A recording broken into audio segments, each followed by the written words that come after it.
Bienvenue dans ce podcast exclusif. J'ai en face de moi chez Coco Esthétique, donc des entrepreneuses qui sont en pleine expansion. Donc en face de moi, j'ai Jasmine et Céline. Donc on va commencer par toi, Jasmine. Est-ce que tu peux te présenter rapidement qui tu es et c'est quoi ta spécialité? Salut Anto.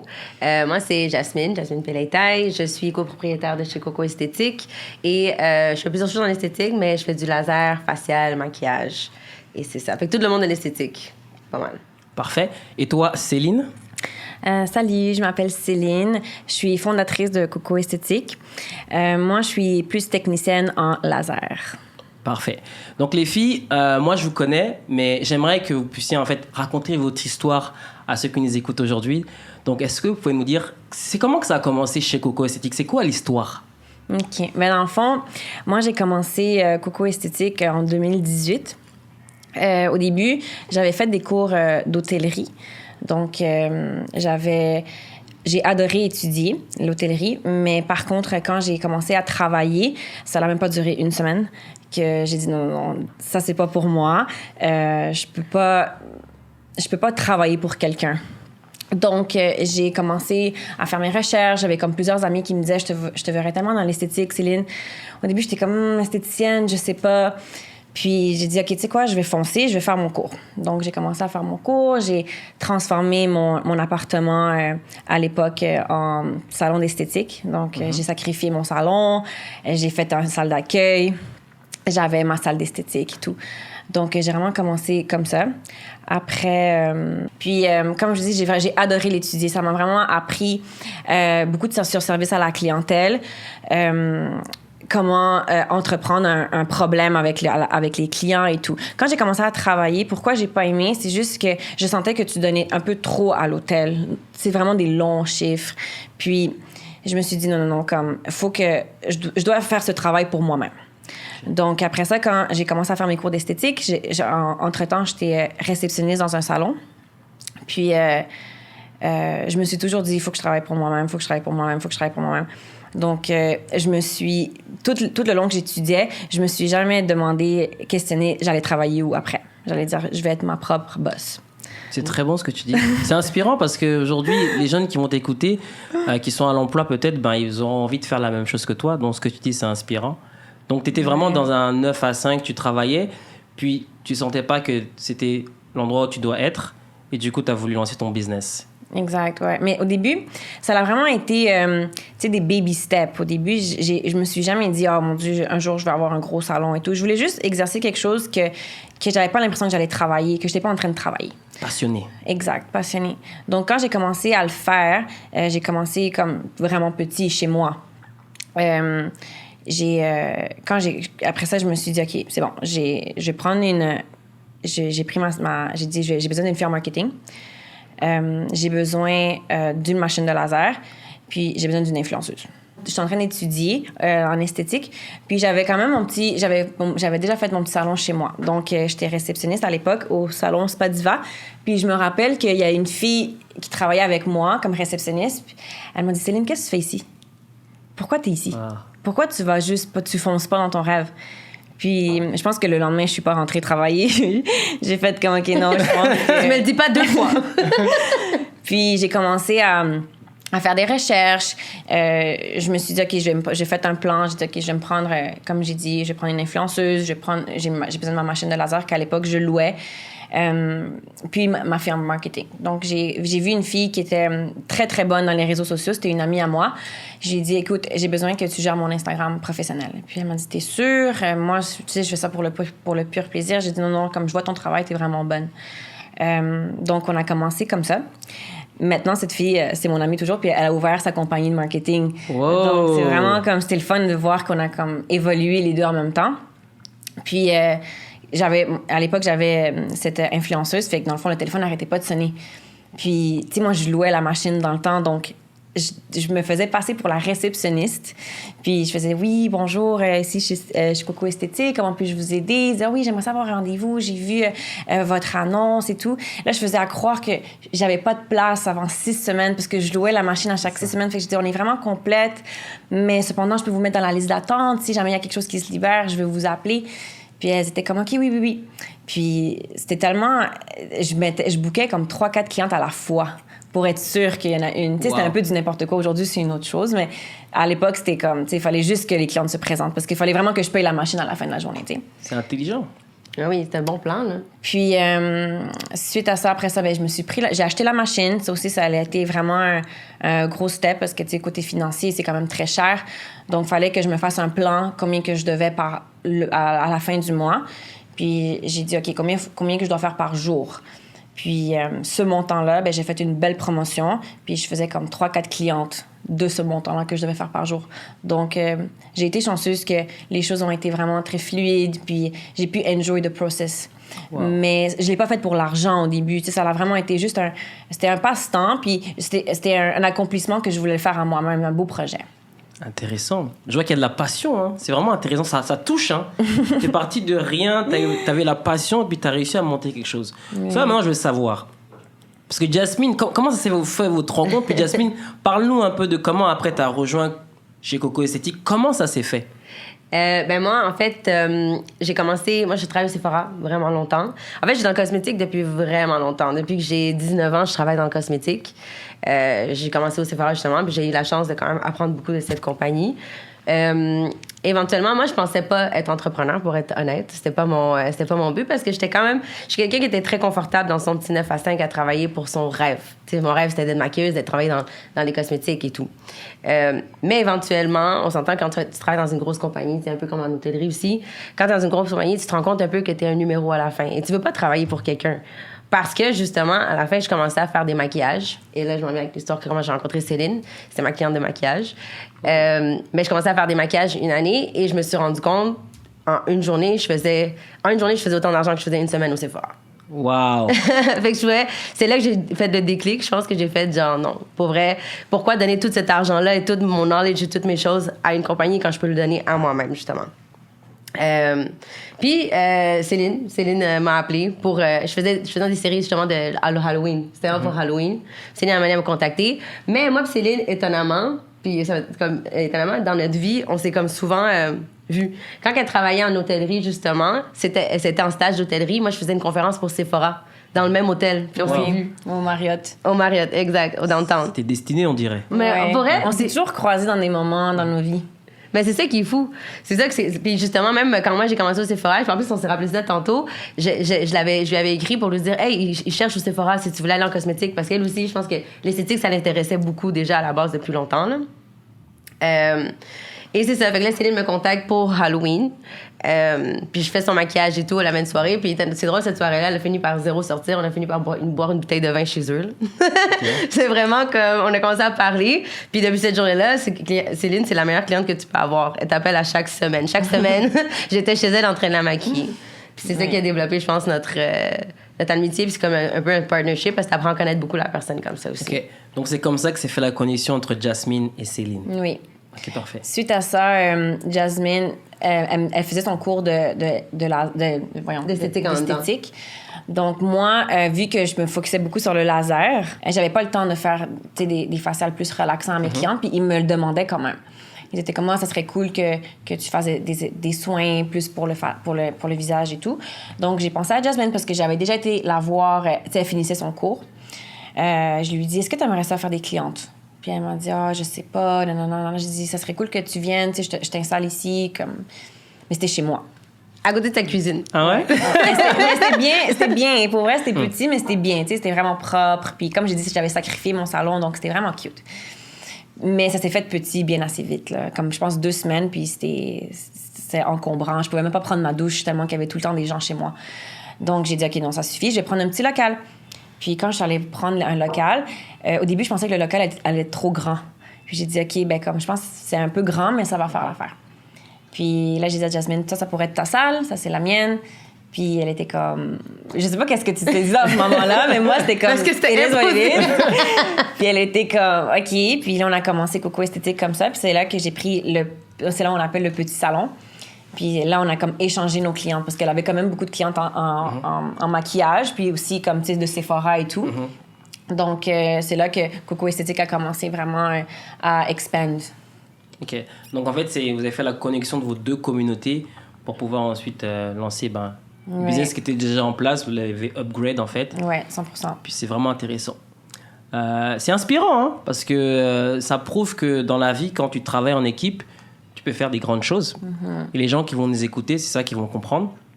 Cela, je vais aller dans un autre sujet. On va dire le premier topic du podcast, c'est vraiment...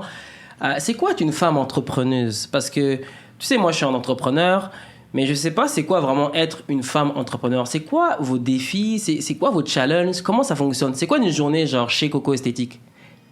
Mais je dirais que pour répondre à la première question, que c'est quoi être une femme entrepreneuse, je dirais que t'arrêtes jamais. Il y a toujours quelque chose à faire. Dès que tu te réveilles le matin, il y a toujours...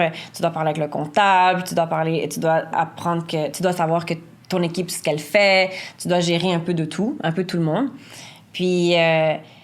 quand on arrive chez Coco Esthétique, on se réveille, on boit un café. Tout le monde sait que chez Coco Esthétique, on a les meilleurs cafés. Okay. On boit un café, on make sure qu'on regarde l'horaire des filles. Après ça, on regarde les clients, on regarde, mettons, les soins des clientes. Tu dirais quoi, toi? Ben, c'est pas mal la journée. Là. C'est comme on regarde les clientes, on fait la clientèle. Mais c'est pas juste de faire les clientes, je pense, être entrepreneur. C'est que il faut que tu ailles chercher cette clientèle. Sinon, t'en as pas. Tu comprends? Fait entre tout ça, il faut toujours que tu aies des idées. Je pense que c'est ça. Être entrepreneur en tant que tel, mais femme aussi, c'est que tu ailles tout chercher les idées de comment tu vas chercher cette clientèle, comment tu vas garder cette clientèle, quel service tu vas donner. Fait que tu es constamment tout le temps en train de penser à aller chercher plus. Genre. OK. Quand tu es une femme entrepreneuse, on dit entrepreneur ou entrepreneuse? Entrepreneur. Ah oui? Quand tu es une femme entrepreneur, il y a de la concurrence, non? Comment ça se passe avec la concurrence? Parce qu'il y a plusieurs filles qui sont dans votre domaine aussi. Comment vous gérez cette concurrence? Comment ça fonctionne? Ben, moi, je dirais que c'est important de savoir c'est qui est autour de toi. Mettons, tu sais, mais je sais pas si on a tous vu la photo sur Instagram de le nageur qui est en train de nager, puis le gars, comme sa compétition, justement, qui est en train de le regarder, est en train de perdre. Donc, il faut vraiment faire attention avec ça parce que, of course, tu peux toujours t'inspirer. Mais de un, il faut pas copier. Puis de deux, il faut pas que ça te nuise, tu sais.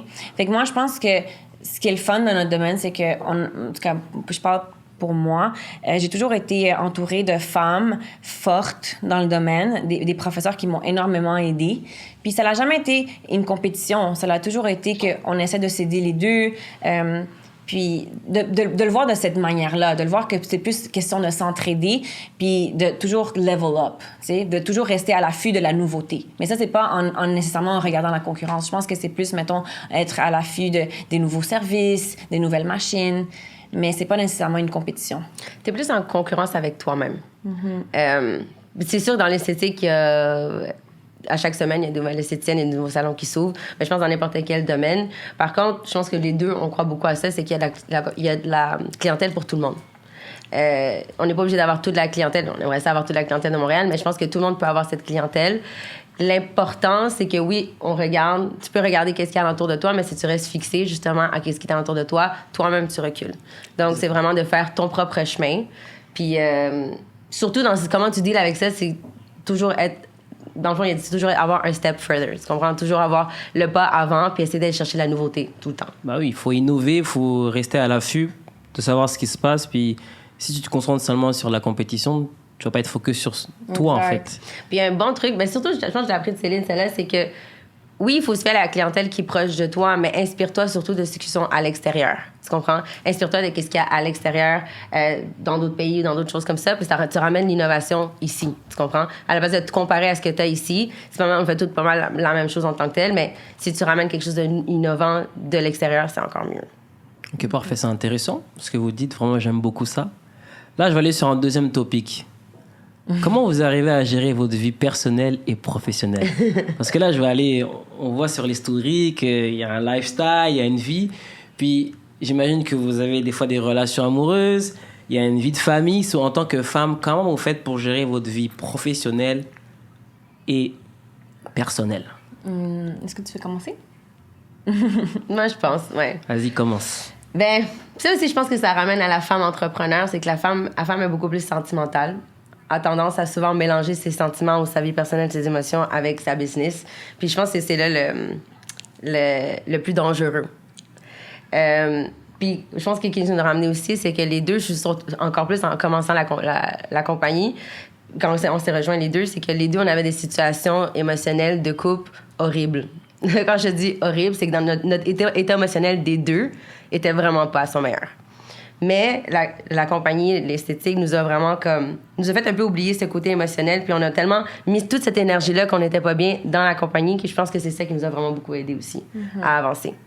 Bah, c'est sûr, parce que je veux dire, vous n'êtes pas non plus des filles qui sont... Hein? Vous êtes des belles filles, donc j'imagine que vous attirez des hommes aussi, donc il faut savoir gérer un peu le côté business. Et est-ce que du coup, est-ce que ça fait peur aux hommes de voir que des femmes sont entrepreneurs, ou c'est juste... Comment ça fonctionne en fait? Mais moi, j'ai jamais daté des gars qui ont eu peur de mes accomplissements. Mais je dirais plus que c'est comment tu te sens. Mais tu sais, là, on va parler plus de santé mentale. Tu sais, des fois, ça n'a pas rapport avec tes relations. Tu sais, comme quand j'ai connu Jasmine, j'étais célibataire, ça faisait déjà un petit bout. C'est pas par rapport à un homme, tu sais, que tu te sens pas nécessairement bien ou que ça va, tu sais, que t'es triste, que t'as de la colère et tout, que c'est justement cette colère que tu transformes en power. C'est plus, des fois, ça vient de très loin. Tu sais, c'est là qu'il faut comprendre que la santé mentale, c'est vraiment important. Tu sais, des fois, des fois, ça paraît pas dans ton visage que tu vas pas bien. Tu sais, justement, tu te dress up, tu t'habilles, genre, tu te maquilles, tu travailles, t'as un bel emploi, ta vie, elle a vraiment bien fonctionné. Tu sais, tout est parfait de l'extérieur, tu sais. Mais c'est vraiment plus à l'intérieur qu'il y a des choses, des fois, que t'arrives pas vraiment à mettre le doigt dessus, tu sais. Pourquoi tu te sens mal, pourquoi tu es triste, pourquoi... Mais tu sais, c'est là que, comme que moi puis Jasmine, quand on a appris, on avait juste un sujet vraiment important, c'était Coco Esthétique. T'sais. On a vraiment focusé les deux sur Coco Esthétique avec cette rage qu'on avait. Mais tu sais, moi, je pense que dans ce moment-là, c'était vraiment plus une manière de me protéger puis de prendre soin de moi, de me dire comme one day it's gonna be okay, puis de travailler vraiment dur parce que tu sais, on faisait vraiment des 9 à 9. Puis on arrivait chez moi, on se prenait une bouteille de vin, puis on continuait à parler de la business. Qu'est-ce qu'on va faire après? C'est quoi les shootings? Tu sais, what's next? Tu sais, on se réveillait, on parlait que de ça. Tu sais, fait qu'on a vraiment focusé. Puis je pense que ça nous a permis de vraiment avancer un petit peu plus vite le fait qu'on n'avait pas d'autres préoccupations. Tu sais, mon téléphone était dry, là. Tu sais, c'est peut-être difficile à croire, mais c'est vrai, j'avais pas vraiment de gars autour de moi. Tu sais, fait que c'était vraiment un focus à 100%. C'est vraiment intéressant ce que tu dis. Puis ce que j'aimerais rajouter, c'est ce que tu as parlé en fait par rapport à ce que les gens voient, puis ce que nous on ressent par rapport à la santé mentale, c'est super important. Ça, c'est le subconscient. Et c'est là qu'en fait, je le répète, je l'ai même dit dans un de mes podcasts, la manière dont tu fais que ton subconscient, ce qu'on voit pas, il est positif, c'est comment tu le prépares. Exact, ouais. Si dès le matin, tu mets des ondes négatives, si déjà tu ramènes des aspects qui sont mauvais, c'est sûr que tu vas pas paraître bien durant tes journées. Non, of course, mais des fois aussi, c'est plus que... Tu sais, des fois, tu sais, mettons, moi, je vais parler pour moi. Moi, j'ai vraiment, pendant 2 ans, j'ai vraiment pris toute cette peine que j'avais à l'intérieur de moi, que je pouvais comme pas vraiment dire d'où ça venait. Puis j'ai vraiment focusé sur des longues heures de travail. Je pense que j'ai tellement été productive en étant comme triste, mais à un moment donné, il faut quand même que tu ailles regarder, puis tu as quand même besoin d'aide professionnelle. C'est comme quand tu te blesses. Quand tu as mal quelque part, tu vas au docteur. C'est la même chose quand tu te sens pas bien à l'intérieur. T'sais. Puis de là, ça vient que pour être entrepreneuse aussi, tu prends beaucoup de risques. Il y a des gens qui vont te juger. Il y a de tout qui se passe. Il y a vraiment beaucoup de... ta personne, t'as pas quand tu es entrepreneur, t'as pas... Tu peux pas aller... comment on dit les personnes qui travaillent de 9 à 5, ils ont des ouais, ou comme tu sais, mettons, ils vont aller voir quelqu'un quand ça va pas bien, là. Dans un département, genre. Ah, ils ont pas le département de comme santé HR. C'est ça, HR. Il y a pas ça, tu sais, il y a pas ça. C'est vrai qu'il y a pas d'HR quand on tu te sens pas bien, mais va voir une psy, tu sais. Donc c'est vraiment important d'être bien stable, tu sais. Fait que je pense qu'à un moment donné, ça l'a juste fait que comme après ça, mettons, comme une fois que, OK, je me suis dit, OK, j'ai vraiment été productive, c'est bon, mais tu sais, il faut quand même que tu prennes soin de toi à l'intérieur. Fait que, tu sais, c'est là que j'ai été voir un psychologue, puis j'ai raconté. Puis, tu sais, même ma psy, elle m'a dit, comme, c'est fou parce que personne ne peut voir ce que tu vis. Personne. Fait que c'est quelque chose de... Mais c'est vraiment important de prendre soin de toi. Trop important. Parce que si tu n'as pas la santé, si tu ne prends pas soin de toi, le business, c'est mort. C'est ça. Exact. So, toi, Jazz, est-ce que Tu peux un peu nous dire, est-ce que toi, côté vie personnelle et professionnelle, tu arrives à gérer? Comment tu fonctionnes? Ben, maintenant, je pense que ça va mieux. Moi, en fait, oui, j'ai fini... Ben, l'entrepreneuriat m'a fait travailler sur tous mes points que je devais travailler, je crois. Mais en même temps, moi, j'ai eu tendance à souvent mettre toute mon énergie dans le travail pour ne pas penser justement à comment je me sentais à l'intérieur.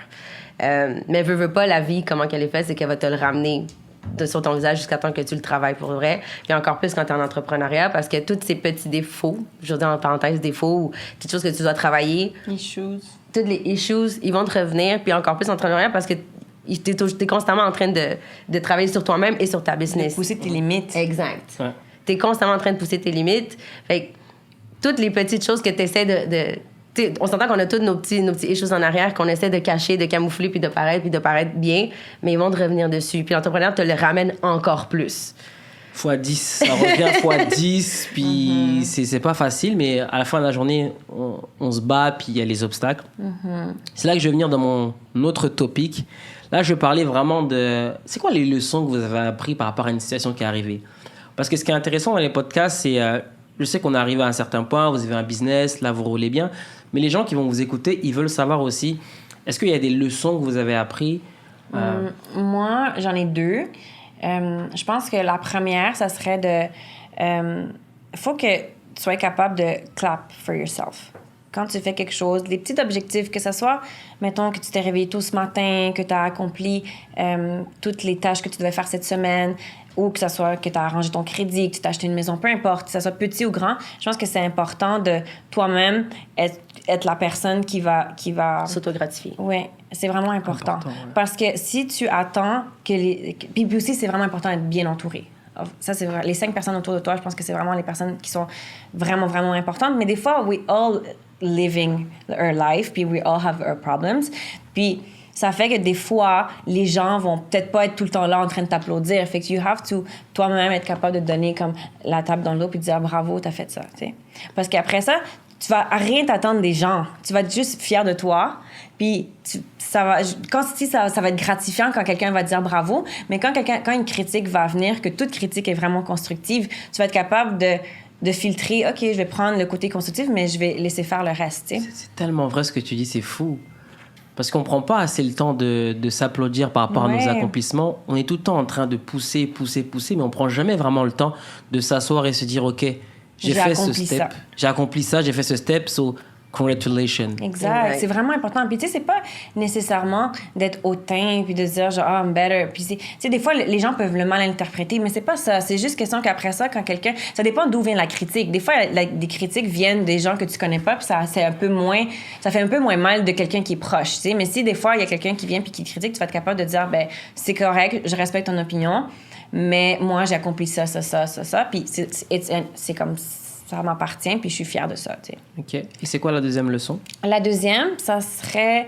Moi, je suis vraiment une personne qui... je suis vraiment une fonceuse, là. Moi, j'aime ça, comme, aller vite dans tout ce que j'entreprends. Je pense que c'est ça que, comme moi puis Jasmine, on fait vraiment une bonne balance. Mais, puis, il est arrivé une situation au salon que je peux pas vraiment trop en parler parce que là, on va passer en cours et tout. Mais je pense que beaucoup de monde le savent, qu'est-ce qui est arrivé. Ça a un rapport avec de l'argent. Puis... cette situation-là a fait en sorte que j'ai dû... premièrement, j'ai pris un mur. Puis j'ai dû me reconstruire toute ma base. T'sais? Fait que des fois, c'est le fun d'aller vite. Mais il faut vraiment que ta base soit vraiment solide. Donc, ça m'a vraiment fait un stop de, je dirais, 1 an. Que ça nous a fait, OK, on doit restructurer toute l'équipe. On doit restructurer le comptable. On a changé de comptable. On a restructuré tout. C'est la base. Puis maintenant, elle est très, très, très solide. Puis après 1 an, moi, je suis le genre de personne que je dois toujours faire quelque chose, que je me sens... j'angoisse si je fais rien. Donc, j'ai dû vraiment apprendre de mes leçons. Des fois, c'est pas important. L'important, c'est pas aller trop vite, mais de bien faire les choses. T'sais. Des fois, je déléguais trop. Donc, c'est important de toujours être en train de regarder comme à qui tu fais confiance, surtout dans le côté du business, avec de l'argent et tout. Donc, c'est vraiment des coups que j'ai pris... que j'ai vraiment pris... Je pense que les deux, on l'a vraiment pris très personnel, mais à la base, c'était ma responsabilité, donc ça m'a... C'est un coup que j'ai pris, mais je pense qu'on apprend de toutes nos erreurs, puis c'est quelque chose qui va plus jamais réarriver. j'aimerais te rassurer, t'es pas la seule. Exact. J'ai eu des mêmes cours récemment, des choses qui sont arrivées. En fait, ça arrive à tout entrepreneur. Le plus important, c'est de pouvoir apprendre de ça et de se relever. Exact, ouais. Si je ressens le peine que tu as, mais... Puis aussi, je pense que c'est, tu sais, en tant que humaine, je pense que c'est vraiment important de pas perdre, comment dire, de pas perdre la confiance autour des gens autour de toi. Ça, c'est vraiment difficile parce qu'après ça, à un moment donné, t'es tellement fâché contre tout le monde que t'es comme, est-ce que je vais faire confiance? Est-ce que je vais... Mais tu sais, ça, c'est important de pas perdre ce côté-là parce que ça fait tellement une belle équipe, un bel esprit d'équipe, la confiance. Of course, t'as toujours checké et tout, mais quand... De pas laisser tout ça... genre, comment dire, comme prendre l'emprise sur toi, prendre le dessus. Exact, que ça soit comme un venin, que tu trustes plus personne. Tu sais, c'est comme, à la fin de la journée, comme ton équipe, c'est une famille, puis t'es censé trust, puis, mais tu dois toujours checker, of course. Mais c'est sûr que tes caractéristiques de confiance vont changer. Tu comprends? Puis je pense que l'avantage de ce qui nous est arrivé, c'est que c'est arrivé très tôt dans notre carrière, je pense, d'esthétique. Tu sais, on est quand même une chose, mais ça fait pas comme 10 ans qu'on est dedans. On s'est pas rendu compte 5 ans après. T'sais. Exact. C'est arrivé quand même assez tôt. Puis oui, ça a été un gros coup pour les deux. Puis de cette situation-là, je pense que c'est drôle parce que les deux, on a vraiment appris des choses vraiment différentes. Puis comme tu sais, elle m'a dit, elle déléguait beaucoup, elle donnait beaucoup confiance. Moi, je déléguais pas assez aussi. Mais moi, je pense qu'avec cette personne particulièrement, ou comme éventuellement dans les choses, c'est que il faut que tu mettes une structure, mais cette structure, il faut qu'elle reste. Puis ton pied à terre, il faut qu'il soit à terre. Puis surtout en entrepreneuriat, je pense que si tu veux avoir comme des gens qui travaillent pour toi ou avec toi, s'il y a quelque chose qui se passe, et pour toi, c'est un non définitif. Il ne faut pas, dans le fond, s'il arrive une situation, que tu le laisses passer ou que tu le dises pas. Mais moi, je pense que c'est ça ma plus grosse leçon, c'est que j'ai laissé trop de situations passer sans mettre mon pied à terre. Puis ça nous a vraiment remis d'en face parce que disons que cette personne-là, tu as toujours un gut feeling à la fin que t'es comme pas sûr.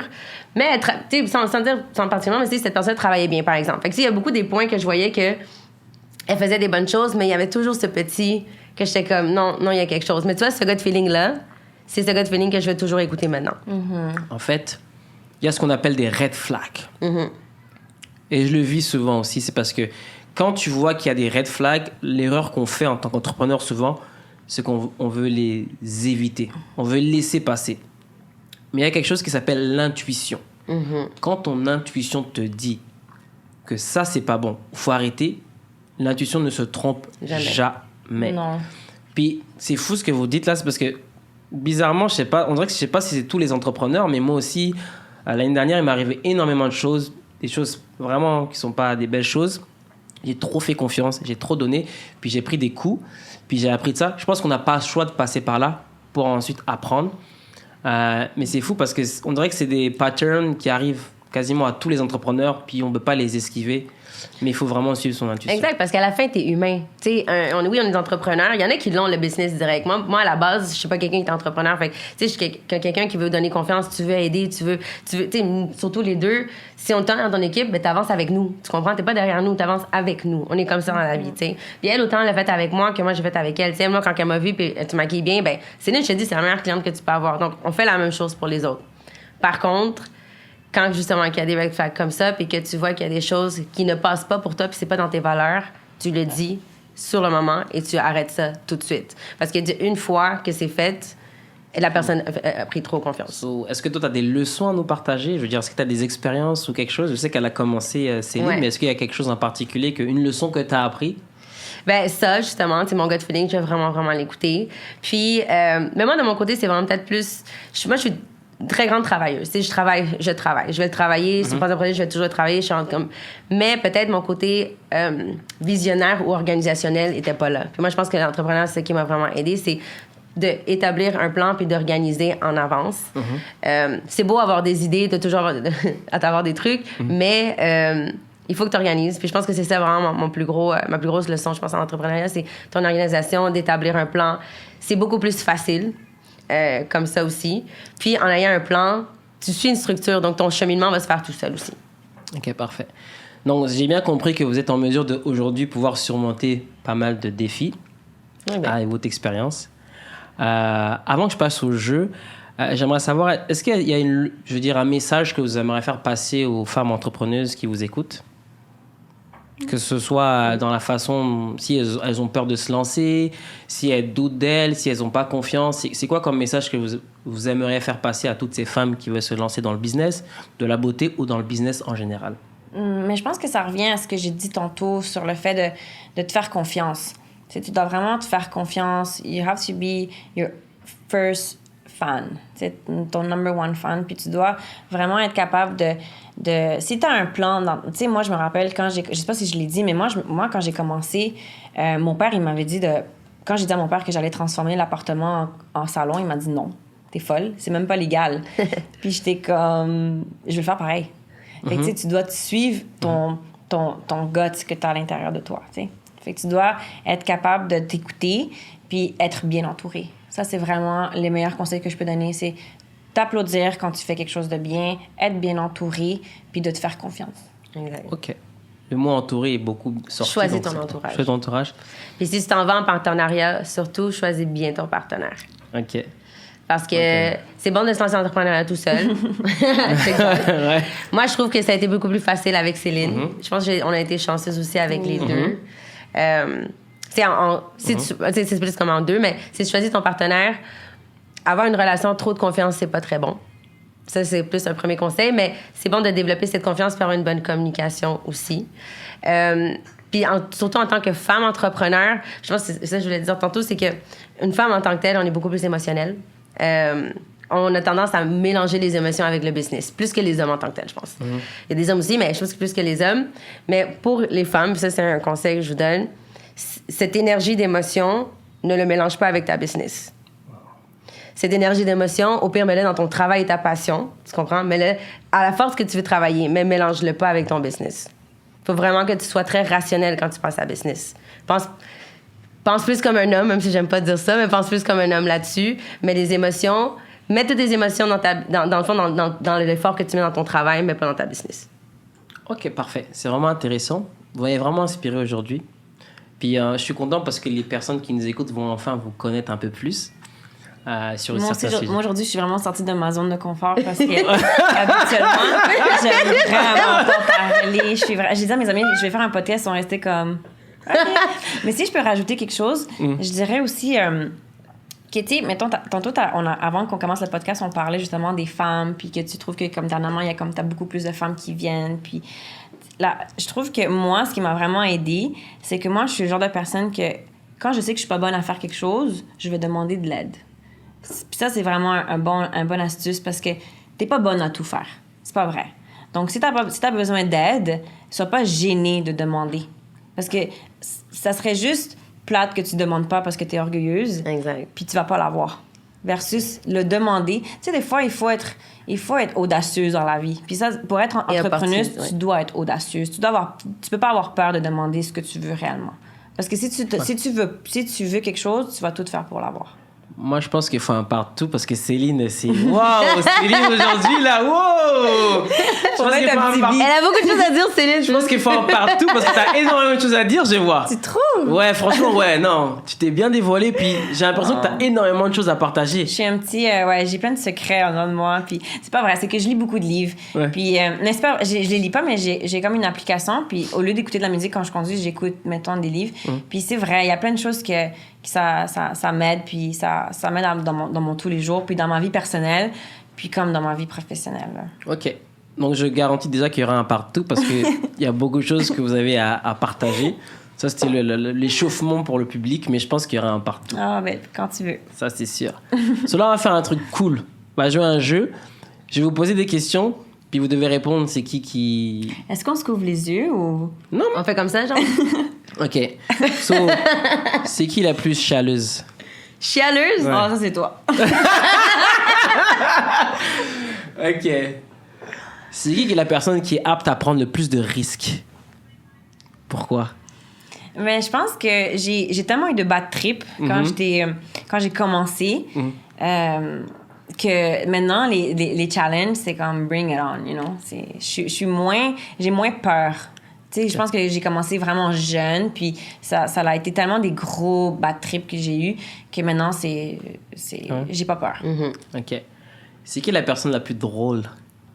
Ça dépend. Ça dépend des situations. Ah ouais? En fait, j'ai vu la même chose. Moi, je Je pense que je suis celle qui est comme plus drôle sur le moment, mais quand tu connais très bien Céline, elle peut être vraiment drôle. Ouais, avec mes intimes. Exact. Oui, je vois que t'es un peu drôle là quand même. Tu connais un peu plus. C'est qui la personne la plus dure en affaires, la plus genre difficile en affaires? Ça dépend de, mettons, je pense que s'il y a une situation, mettons, si on analyse la situation avant de la voir, mettons, une paper, je dirais que c'est Jasmine. Jasmine va être plus comme non, mais ça vaut pas trop la peine. Mais si on est vraiment en personne, puis on est déjà involucré avec les gens, I don't mind to be the bad one. Puis de dire non. C'est qui la plus à l'aise avec les chiffres? Money. Je pense que c'est Jazz. Ah oui? Dans les chiffres, ouais. T'es plus à l'aise avec les chiffres, t'es plus apte à... OK. Souvent... Il y a un côté de nous, les entrepreneurs, on est bon dans la création, mais dans les chiffres, on n'est pas super. Moi, je déteste. Je déteste. Okay. Tu sais, moi, j'adore faire les projets. Puis c'est ça que c'était le fun avec Jasmine, c'est que Jasmine, elle me donne une liberté de créer et tout. Puis tu sais, of course, à la fin, j'approuve avec elle si elle aime ou pas. Mais question de tout ce qui est salaire, comptabilité, Jasmine, elle me chicane souvent. C'est qui la plus sentimentale? Je pense que les deux. Ouais, je pense que... Ah ouais? Ouais, les deux, on est quand même très sentimental. Moi, je suis la braillarde des deux. Là. Ouais. C'est qui dépense le plus? Elle a témoigné direct. Il manque toujours quelque chose. Il manque toujours quelque chose. Ouais, fallait à dépenser les entrepreneurs. Mon copain, il est plus capable. Ouais. OK. C'est qui met le plus de temps à se préparer? Ah, mais ça, c'était une drôle de question parce que...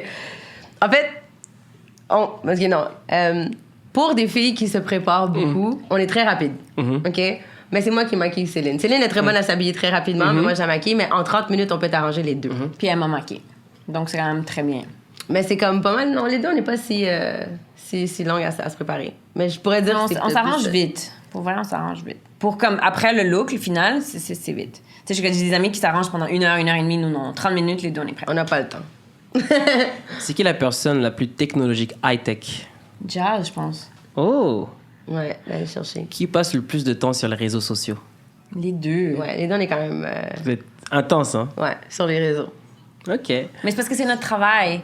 À la fin de la journée, c'est comme on essaie de comme toujours être à l'affût, genre des nouveautés, puis après ça, il faut pas oublier de faire ci, il faut pas oublier... Je pense que dans le salon, c'est plus Jasmine qui est plus comme, tu sais, t'es bonne, hein, genre t'as fait un day with me et tout. Les stories, ouais. Mais moi, je suis un petit peu plus comme... Je m'attire un petit peu plus dans les voyages, là, que plus que dans la business, parce que dans la business aussi, on a la fille en marketing, donc je la laisse, elle, faire tout ce qu'il faut, là. OK. Ouais. C'est vraiment intéressant. Franchement, je vais avouer, vous avez des beaux profils d'entrepreneurs. Et je pense que les gens ont envie de vous connaître encore plus que ça. Donc, ça, c'était une première étape. Mais à mon avis, vous devez avoir d'autres épisodes de podcast. Parce que ça vous permet de vous dévoiler. Puis les gens vont mieux vous connaître. Puis ce qui est important dans l'entrepreneuriat, c'est que il y a le business, il y a la marque, mais les gens s'attachent beaucoup aux entrepreneurs. C'est vrai. Puis je trouve que là, vous avez partagé des messages qui sont super forts. Puis les gens qui vont vous écouter, ils vont encore plus vous aimer. Et vous aurez encore plus de clientèle. Exact. C'est eux qu'on peut vous retrouver. Vous pouvez nous trouver au 1569 sur Fleury-Est. On va vous accueillir comme dans un hôtel 5 étoiles. Avec du très bon café. Ouais. Mais merci beaucoup, Anthony, de nous avoir reçus aujourd'hui. C'était vraiment agréable du début à la fin. Merci beaucoup. On se revoit très bientôt pour un autre épisode. Puis allez tous suivre chez Coco Esthétique sur Instagram. Puis allez prendre leur service parce qu'ils offrent un service 5 étoiles. Facial, laser, maquillage, tout ce que vous voulez. Que ce soit pour les hommes ou les femmes. Merci. Merci. C'est bien.